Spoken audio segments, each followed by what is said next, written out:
রাসূল সাল্লাল্লাহু আলাইহি ওয়াসাল্লাম বলছেন, ইন্না লিল্লাহি আহলিনা মিনান নাস, এই জমিনে, এই পৃথিবীর উপরে মহান রব্বুল আলামিনের একটা পরিবার আছে। ইন্না লিল্লাহি আহলিনা মিনান নাস। এবার সাহাবীরা বলছে, কিলা মান হুম ইয়া রাসূলুল্লাহ, কারা তারা যে এই জমিনে বসবাস করে মহান রব্বুল আলামিনের পরিবারের সদস্য হওয়ার মর্যাদা অর্জন করেছে, তারা কারা? মান হুম ইয়া রাসূলুল্লাহ, তারা কারা? তখন রাসূল সাল্লাল্লাহু আলাইহি ওয়াসাল্লাম উত্তরে বলছেন, আহলুল কুরআনি হুম আহলুল্লাহি ওয়া খাসাতুহু, যারা তাদের অন্তরে কোরআনুল কারীমকে লালন করে, যারা রাসূলের হাদিস দিয়ে কোরআনুল কারীমের একটা আয়াতকে বোঝার চেষ্টা করে, ওরাই হচ্ছে এই জমিনে মাটির উপর চলাফেরা করে, কিন্তু তারা আল্লাহ রাব্বুল আলামিনের পরিবারের সদস্য। আল্লাহ রাব্বুল আলামিনের পরিবারের সদস্য বলাটাই যথেষ্ট ছিল। এর চেয়ে কি মর্যাদার কোনো কিছু আছে? এর চেয়ে কি সম্মানের কোনো কিছু আছে যে ওই ব্যক্তিটা মহান রব্বুল আলামিনের পরিবারের সদস্য? কিন্তু রাসূল সাল্লাল্লাহু আলাইহি ওয়াসাল্লাম আবার বলছেন, ওয়া খাসাতুহু, শুধু সে মহান রব্বুল আলামিনের পরিবারের সদস্য নয়, সে মহান রব্বুল আলামিনের কাছে একটা বিশেষ ব্যক্তি, ভিআইপি ব্যক্তি, যার দায়িত্ব কার উপরে? মহান রব্বুল আলামিনের উপরে। রাসূল সাল্লাল্লাহু আলাইহি ওয়াসাল্লাম বলছেন, খায়রুকুম মান তাআল্লামাল কুরআন ওয়া আল্লামা, আপনার পরিবারের সবচেয়ে শ্রেষ্ঠ ব্যক্তি এই গ্রামের, এই পাড়ার, এই দেশের, এই পৃথিবীর মিলিয়ন মিলিয়ন ট্রিলিয়ন মানুষের মাঝে থেকে আল্লাহ রাব্বুল আলামিন যদি শ্রেষ্ঠ ব্যক্তিদের একটা লাইন করে, তাহলে আল্লাহ রাব্বুল আলামিন প্রথম কাতারে যাদেরকে রাখবেন তারা হচ্ছে যে ব্যক্তি নিজে কোরআন মাজিদ শিখে আর আরেকজনকে শিখায়। খায়রুকুম মান তাআল্লামাল কুরআন ওয়া আল্লামা। এইভাবে রাসূল সাল্লাল্লাহু আলাইহি ওয়াসাল্লাম বিভিন্ন হাদিসে কোরআনুল কারীমের অসংখ্য মর্যাদার কথা বলেছেন। কোরআনুল কারীমের যত শক্তি আছে, যত মর্যাদা আছে, অন্য কোনো কিছুর মাঝে এত শক্তি, এত মর্যাদা নাই। এবার আসেন আমরা আমাদের আলোচনার এই পর্যায়ে কোরআনুল কারীমের কিছু সূরার বৈশিষ্ট্যের দিকে যাই, কিছু সূরার ফজিলতের দিকে যাই। মনোযোগ সহকারে শ্রবণ করেন, এই সূরাগুলির উপর আমল করার চেষ্টা করিয়েন। রাসূল সাল্লাল্লাহু আলাইহি ওয়াসাল্লামের কাছে একজন এসে বলছে, ইয়া রাসূলুল্লাহ ইন্নী উহিব্বু হাযিহিস সূরা, হে আল্লাহর রাসূল, আমি এই সূরাটি তেলাওয়াত করতে ভালোবাসি। কুল হুয়াল্লাহু আহাদ, এই সূরাটি তেলাওয়াত করতে আমি ভালোবাসি। তখন রাসূল সাল্লাল্লাহু আলাইহি ওয়াসাল্লাম বলছেন, ইন্না হুব্বাকা ইয়াহা আদখালাকাল জান্নাহ, তোমার এই কুল হুয়াল্লাহু আহাদ সূরাটার প্রতি ভালোবাসা তোমাকে জান্নাতে নিয়ে চলে যাবে। একটা সূরার প্রতি ভালোবাসা, একটা সূরাকে বারবার তেলাওয়াত করা। রাসূল সাল্লাল্লাহু আলাইহি ওয়াসাল্লাম সাহাবীদের মাঝে এসে জিজ্ঞাসা করছেন, আয়া আজিজু আহাদুকুম আন ইয়াকরা ফি লাইলাতিন সুলুসাল কুরআন, তোমাদের মাঝে কি এমন কোন ব্যক্তি আছে যে প্রত্যেক দিন রাত্রে ঘুমানোর আগে কোরআনুল কারীম থেকে 10 পারা কোরআন তেলাওয়াত করতে পারে না? এরকম 10 পারা কোরআন তেলাওয়াত করতে অক্ষম কেউ কি আছে? তখন সাহাবা একরাম বলছে, 10 পারা কোরআন তেলাওয়াত করা নিয়মিত রাত্রে, কাইফা যালিকা ইয়া রাসূলুল্লাহ, এটা কি এত সহজ কাজ হয়ে গেল? তাই কি সম্ভব 10 পারা কোরআন মাজিদকে প্রত্যেক রাত্রে তেলাওয়াত করা যায়? তখন রাসূল সাল্লাল্লাহু আলাইহি ওয়াসাল্লাম 10 পারা কোরআন মাজিদ তেলাওয়াত করাকে আমাদের জন্য সহজ করে দিচ্ছেন। রাসূল সাল্লাল্লাহু আলাইহি ওয়াসাল্লাম বলছেন, কুল হুয়াল্লাহু আহাদ তা'দিলু সুলুসাল কুরআন, কেউ যদি কুল হুয়াল্লাহু আহাদ এই সূরাটা একবার তেলাওয়াত করে তো আল্লাহ রাব্বুল আলামিন তার আমলনামায় 10 পারা কোরআন তেলাওয়াতের সমপরিমাণ নেকি লিখে দিবেন। তো কেউ যদি এই সূরাটি 3 বার তেলাওয়াত করে তো আল্লাহ রাব্বুল আলামিন তার আমলনামায় পূর্ণ কোরআন মাজিদ তেলাওয়াতের সমান নেকি লিপিবদ্ধ করবেন। সুবহানাল্লাহ। আরেকটি হাদিসে এসেছে, عن عقبة بن عامر رضي الله تعالى عنه قال بينما أنا أسير مع رسول الله صلى الله عليه وسلم, আমির উকবা রাদিয়াল্লাহু তাআলা আনহু বলছে, আমি রাসূলের সাথে সফরে বের হয়েছি। বাইনাল জুহফাতি ওয়াল আবওয়া, সফরে বের হয়ে জুহফা এবং আবওয়া নামক দুইটি জায়গার মাঝামাঝিতে পৌঁছেছি। ইযা গাশিয়াতনা রিহুন ওয়া যুলমাতুন শাদীদা, এমত অবস্থায় প্রচণ্ড ঝড় শুরু হয়ে গেল। এমন ঝড় শুরু হলো যে চতুর্দিকে অন্ধকার হয়ে গেল। ঝড় ঝাপটায় মনে হয় আমরা মরে যাবো, এরকম কঠিন ঝড় শুরু হয়ে গেল।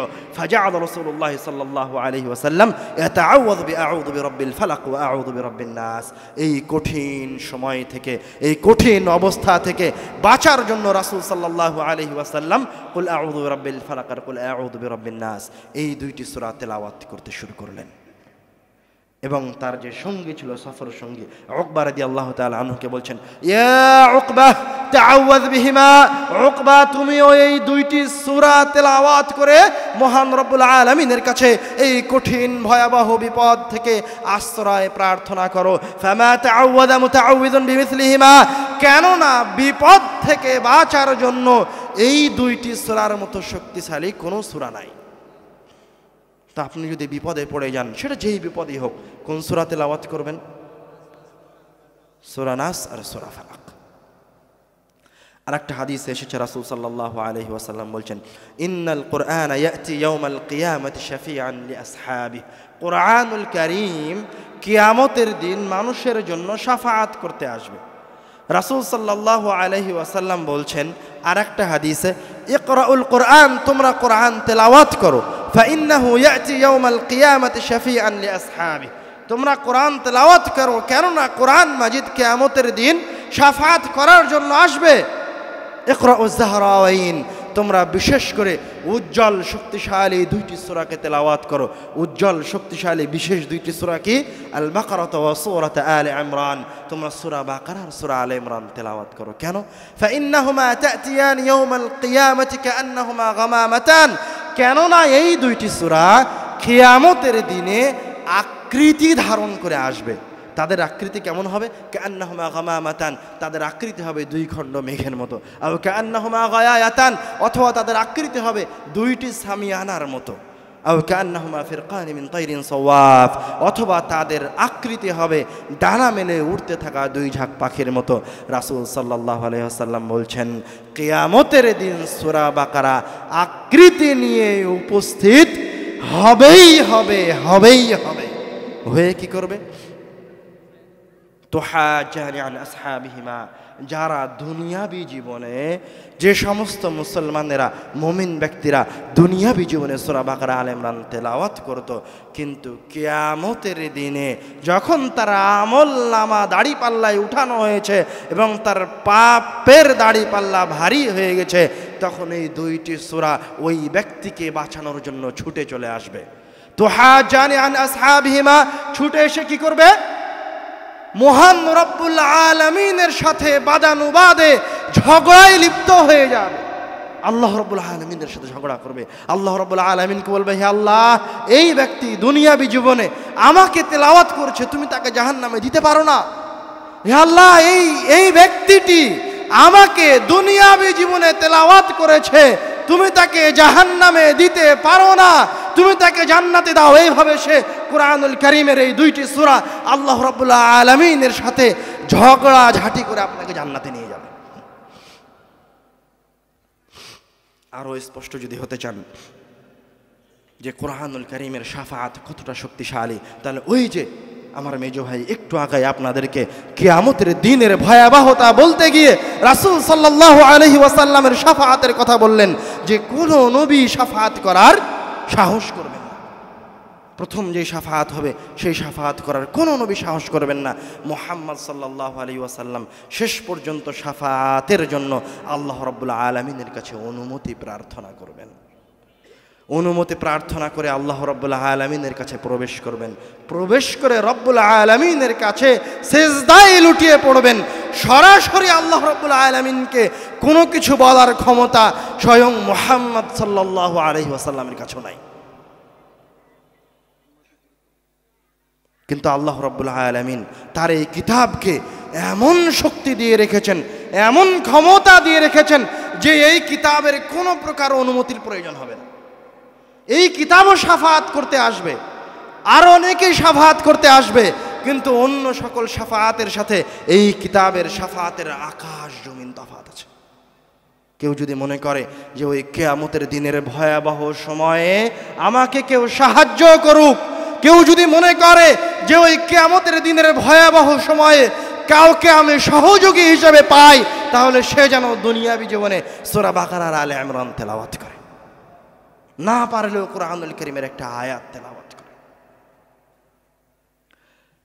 عن عائشة رضي الله تعالى عنها قالت قال رسول الله صلى الله عليه وسلم الماهر بالقرآن مع السفرة الكرام البررة। আয়েশা রাদিয়াল্লাহু তাআলা আনহা বলছেন, রাসূল সাল্লাল্লাহু আলাইহি ওয়াসাল্লাম বলেছেন, যারা খুব নিখুঁতভাবে তাজবিদ তারতিলের সাথে কোরআন তেলাওয়াত করতে পারে, কোরআনের প্রত্যেকটা অক্ষরকে তার মাখরাজ থেকে উচ্চারণ করতে পারে, মা'আস সাফারাতিল কিরামিল বারারা, কিয়ামতের দিন তাদের জায়গা হবে সম্মানিত সবচেয়ে বড় বড় ফেরেশতাদের সাথে। সুবহানাল্লাহ। والذي يقرأ القرآن ويتتعتع فيه وهو عليه شاق له أجران। আর যেই ব্যক্তি ভালোভাবে কোরআন তেলাওয়াত করতে পারে না, ইয়াতাতা'তাউ ফীহি, ইয়াতাতা'তাউ মানে হচ্ছে সে কোরআনুল কারীমের একটা অক্ষরকে তার মাখরাজ থেকে উচ্চারণ করতে চায়, কিন্তু ওই অক্ষরটাকে ওই সঠিক মাখরাজ থেকে নিয়ে আসতে পারে না। একটা আয়াতকে শুদ্ধভাবে তেলাওয়াত করতে চায় তাজবিদ তারতিলের সাথে, কিন্তু পারে না, তারপরেও ওইভাবেই কোরআন তেলাওয়াত করতে থাকে আর কোরআনুল কারীম শুদ্ধ করার চেষ্টা জারি রাখে, ওইভাবেই ভুলভাবেই কোরআন তেলাওয়াত করতে থাকে। ইয়াতাতা'তাউ ফীহি ওয়া হুয়া আলাইহি শাক্কুন, সে কোরআন তেলাওয়াত করে কষ্ট করে, লাহু আজরান, আল্লাহ রাব্বুল আলামিনের কাছে তার জন্য রয়েছে ডবল নেকি। কিন্তু দুঃখজনক বিষয়, কষ্টের বিষয়, একদল মানুষ বলছে যে শুদ্ধভাবে উচ্চারণ না করলে নাকি কোরআন তেলাওয়াত করা যাবে না। নাউজুবিল্লাহ। আমি তো বলছি এই কোরআন তোমার নয়, এই কথা তো আল্লাহ বলে গেছেন যে কোরআনুল কারীম শুধু মুসলমানদের নয়, তো এই কোরআনুল কারীম আলেম সমাজের জন্য খাস করা তো বহু দূরের কথা। আমরা আলোচনার শুরুতে বলি যে আল্লাহ রাব্বুল আলামিন কি বলে খেতাব করেছেন। আল্লাহ রাব্বুল আলামিন দ্ব্যর্থহীন কণ্ঠে ঘোষণা করেছেন যে এই কিতাবটা কার জন্য? ইহুদির জন্য। এই কিতাবটা কার জন্য? নাস্তিকের জন্য। এই কিতাবটা কার জন্য? হিন্দুর জন্য। এই কিতাবটা কার জন্য? বৌদ্ধর জন্য। এই কিতাবটা প্রত্যেকটা মানুষের জন্য, চাহে সে মুসলমান হোক, আরবি হোক, অনারবি হোক, সে নিকৃষ্ট হোক, সে পাপী হোক, তাপী হোক, এই কোরআনুল কারীম সবার জন্য। সবাই কোরআনুল কারীমকে তেলাওয়াত করবে।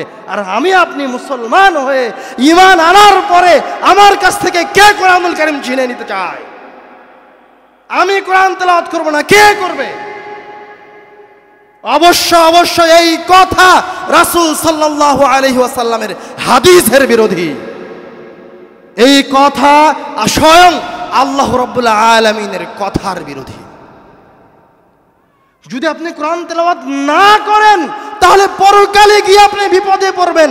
রাসূল সাল্লাল্লাহু আলাইহি ওয়াসাল্লাম বলছেন, আল কোরআন হুজ্জাতুন লাকা ওয়া আলাইকা, কিয়ামতের দিন কোরআনুল কারীম হয় তোমার পক্ষে দাঁড়াবে, আপনার পক্ষে সাক্ষী দিবে, নয়তো কিয়ামতের দিন কোরআনুল কারীম আপনার বিপক্ষে সাক্ষী দিবে। কোরআনুল কারীমের কিয়ামতের দিন একটা কাজ থাকবেই, কোরআনুল কারীম কিয়ামতের দিন উপস্থিত থাকবেই। কোরআনুল, আপনার যত নেকি থাক, যত ভালো আমল থাক, কোরআনুল কারীম যদি আপনার বিপক্ষে সাক্ষী দেয় তো আপনার কোনো আমল আপনাকে বাঁচাতে পারবে না।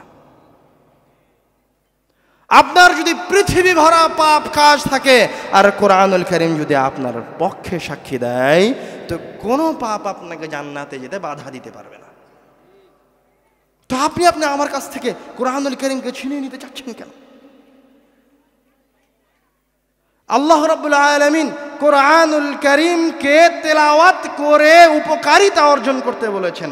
রাসূল সাল্লাল্লাহু আলাইহি ওয়াসাল্লামের হাদিসে প্রমাণিত হচ্ছে যে কোরআনুল কারীম তেলাওয়াত করে উপকার নিতে হবে।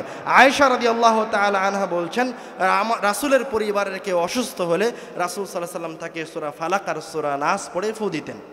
আয়েশা রাদিয়াল্লাহু তাআলা আনহা থেকে বর্ণিত আরেক হাদিসে বলছেন যে রাসূল সাল্লাল্লাহু আলাইহি ওয়াসাল্লাম যখন নিজে অসুস্থ হতেন, কানা ইয়ানফুযু আলা নাফসিহি, তার নিজের শরীরে তিনি এই দুইটি সূরা তেলাওয়াত করে ফু দিতেন। শুধু তাই নয়, আয়েশা রাদিয়াল্লাহু তাআলা আনহা থেকে আরেক হাদিসে এসেছে, আয়েশা রাদিয়াল্লাহু তাআলা আনহা বলছেন, রাসূল সাল্লাল্লাহু আলাইহি ওয়াসাল্লাম যখন মুমূর্ষ, রাসূল সাল্লাল্লাহু আলাইহি সাল্লাম হাত পা নড়াতে পারেন না, কথা বলতে পারেন না। আয়েশা রাদিয়াল্লাহু তাআলা আনহা বলছেন, কুনতু আকরাউ আলাইহি ওয়া আমসাহু বিয়াদিহি আলাইহি, তখন আমি আয়েশা নাস ফালাক তেলাওয়াত করছিলাম আর রাসূল সাল্লাল্লাহু আলাইহি ওয়াসাল্লামের হাতটা আমার হাত দিয়ে ধরে রাসূল সাল্লাল্লাহু আলাইহি ওয়াসাল্লামের শরীরটা মাসাহ করে দিচ্ছিলাম, দিয়ে আল্লাহ রাব্বুল আলামিনের কাছে আমাদের রাসূলের জন্য রোগ থেকে আরোগ্য চাচ্ছিলাম। তো কোরআন তেলাওয়াত হচ্ছে মানুষের মারা যাওয়ার আগ পর্যন্ত, কিন্তু শয়তানের ওয়াসওয়াসায় পড়ে, শয়তানের পাল্লায় পড়ে আমি যখন জীবিত তখন আমার কাছ থেকে তারা কোরআনুল কারীমকে ছিনিয়ে নিয়েছে, আমাকে কোরআন তেলাওয়াত করা থেকে বিরত রেখেছে, দিয়ে আমি যখন মারা গেছি, আমি যখন মৃত লাশ যখন উঠানে ফেলে রাখা হয়েছে, তখন হুজুরেরা এসে তার পাশে বসে থেকে কোরআন খতম করছে। নাউযুবিল্লাহি মিন যালিক। অথচ কোনো হাদিস কোনো আয়াত প্রমাণ করে না যে একজন ব্যক্তি মারা যাওয়ার পর তার জন্য কোরআন তেলাওয়াত আছে। কোনো হাদিস কোনো আয়াত প্রমাণ করে না যে এখন কোরআন তেলাওয়াত তার বিন্দুমাত্র উপকারে আসবে। আমি আপনাকে আলোচনার শুরুতেই বলেছিলাম যে আল্লাহ রাব্বুল আলামিন কোরআন তেলাওয়াতের শুরুতে আগে শয়তান থেকে আশ্রয় চাইতে বলেছেন, তারপরে বিসমিল্লাহির রহমানির রহিম বলতে বলেছেন। কেন? শয়তান আপনাকে কোরআনুল কারীমের মাধ্যমে পথভ্রষ্ট করবে। দেখেন আপনি, আপনার সামনে হাজারো দৃষ্টান্ত। কোরআনুল কারীম তেলাওয়াত করা ছিল আপনার জীবিত অবস্থায় যখন আপনি জীবন্ত, কিন্তু শয়তান জানে যে আপনাকে সে সরাসরি বেদাতে নিয়ে যেতে পারবে না, এটা শয়তান খুব ভালোভাবে জানে। আপনাকে যদি বলা হয়, শয়তান যদি আপনাকে এসে বলে যে তুই তোর নবীকে অপমান কর, আপনি মরে গেলেও অপমান করবেন না। আপনার গলায় যদি চাকু ধরা হয়, আপনাকে যদি কেটে টুকরো টুকরো করা হয়, আপনি কোনোদিন আপনার নবীকে অপমান করবেন না, এটা শয়তান আপনার চেয়ে ভালোভাবে জানে। এই জন্য শয়তান আপনার ইবাদতকে পরিবর্তন করে দিয়েছে। শয়তান আপনাকে ইবাদতের মাঝেই রেখেছে। শয়তান জানে যে প্রত্যেকটা মুসলমান এই আকীদা পোষণ করে, এই ধারণা রাখে যে কোরআনুল কারীম মহান শক্তির অধিকারী, কোরআনুল কারীম মহান রব্বুল আলামিনের কথা ও বাণী, দিয়ে শয়তান আপনার এই অনুভূতিকে বিপথে ব্যবহার করছে। সুন্নাত থেকে বের করে নিয়ে এসে বেদাতের ভিতর ঢুকিয়ে দিয়েছে। যখন আপনি মারা গেছেন তখন এসে সবাই কোরআন তেলাওয়াত করছে। কোরআনুল কারীমকে দিয়ে শয়তান আপনাকে আল্লাহ রাব্বুল আলামিনকে অপমান করাবে। শয়তান জানে আপনি সরাসরি মহান রব্বুল আলামিনকে কোনোদিন অপমান করবেন না, মরে গেলেও অপমান করবেন না। কেউ যদি আপনার গলা চেপে ধরে রাখে তবু আপনি আপনার আল্লাহকে অপমান করবেন না, এটা শয়তান জানে। এজন্য শয়তান কোনোদিন আপনাকে বলবেন না যে তুই সরাসরি তোর আল্লাহকে গালি দে, তোর আল্লাহকে অপমান কর। শয়তান কোরআনুল কারীমকে দিয়েও আপনাকে শিরকে নিয়ে গেছে। কিভাবে? কোরআনুল কারীমের আয়াতগুলিকে সংখ্যায় রূপান্তরিত করা হয়েছে, ও রূপান্তরিত করে তাবিজে ঢুকে এবার বলা হচ্ছে এই তাবিজ তুমি পরিধান করে থাকো, এতে আল্লাহর কালাম আছে, এতে শক্তি আছে, এই তাবিজ তোমাকে যাবতীয় বালা মুসিবত থেকে বিরত বাঁচিয়ে রাখবে। নাউযুবিল্লাহি মিন যালিক। সরাসরি মহান রব্বুল আলামিনকে আপনি অপমান করছেন আপনার অজান্তে। শয়তান জানে আপনি সরাসরি আপনার রবকে অপমান করবেন না, এই জন্য শয়তান কি করেছে? আপনার আবেগকে ব্যবহার করেছে। আপনি সরাসরি আপনার প্রতিপালককে অপমান করছেন না, কিন্তু কোনো একটা মাধ্যম দিয়ে শয়তান আপনার প্রতিপালককে আপনার হাত দিয়েই অপমান করিয়ে নিচ্ছে। তো আপনাকে সতর্ক থাকতে হবে। কোরআনুল কারীমের শক্তি আছে। কোরআনুল কারীম সবচেয়ে বেশি শক্তির অধিকারী, ইহকালীন জীবনেও পরকালীন জীবনেও এ কথাই সত্য। কোরআনুল কারীমকে দিয়ে আপনি আপনার জীবনের যে কোনো সমস্যা থেকে বের হয়ে আসতে পারবেন, এ কথাই সত্য। কোরআনুল কারীমকে দিয়ে আপনি সবচেয়ে শক্তিশালী বর্তমান সময়ের পরাশক্তিদের সাথে যুদ্ধ করতে পারবেন, এ কথাই সত্য। কিন্তু শয়তান আপনার অন্তরকে পরিবর্তন করে রেখেছে।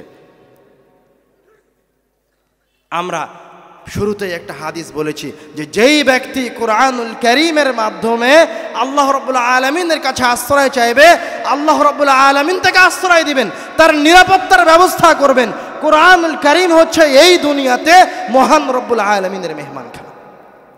কিন্তু এই বিশ্বাস আমাদের শোনা পর্যন্তই, আর সাহাবীদের ছিল অন্তরে বিশ্বাস, আমাদের শোনা পর্যন্তই শেষ। আমরা আসলাম বিশ্বাস করি না, কোরআনুল কারীমের বাস্তবায়ন আমাদের জীবনে নাই, মসজিদগুলিতে কোরআনুল কারীমের বাস্তবায়ন নাই। রাসূল সাল্লাল্লাহু আলাইহি ওয়াসাল্লাম বলছেন যে তোমাদের মাঝে কি এমন কোনো ব্যক্তি আছে যে ফ্রিতে সবচেয়ে দামি 2টি উটনির সমপরিমাণ নেকি পেতে চায়? এরকম কোনো ব্যক্তি কি তোমাদের